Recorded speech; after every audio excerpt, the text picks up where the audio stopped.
I feel like this book, he's just checking off all the boxes. He's like, if I'm going to be loved by everybody, these are the boxes I need to check. I was an activist. I was an idealist. I was a lover of American exceptionalism. This next page, he's like, through it all, I resolved the lingering questions of my racial identity. Oh, he talks about his racial identity endlessly throughout the first 200 pages, a way of making it edgy and interesting without really talking about the specifics of things like the drug war, which actually affect racial outcomes throughout the U.S. and are reasons that America is so divided on that front. But that's something that's confronting power. It's much easier to talk about his experience as being a black man in America with interesting anecdotes, which are legitimate. Like, I'm not discounting his experience, but not really what I like. You could hear that from pretty much any black person in America. Most black people aren't the president with the power to do something systemically about it.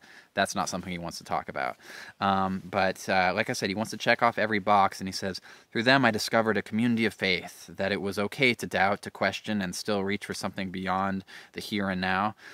This isn't a specific critique of Obama, but it's like every politician has to be a politician of faith, whether it's Bill Clinton or Obama or anybody else. Everybody's all Christians.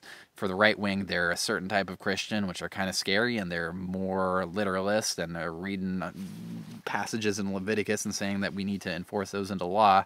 But for Democrats, they still see, like, it, you know, politically you kind of have to be a Christian, but we can't endorse any of those specific views because, like, you know, we know that the earth isn't 6,000 years old and there was no Noah's Ark, but we don't say that specifically, and we don't say what we actually mean when we think there's a heaven, or whether we believe in the Trinity or things like that. We just say that we've rediscovered our faith, and that was a Christian faith. And then we move on to the next paragraph because the box has been checked.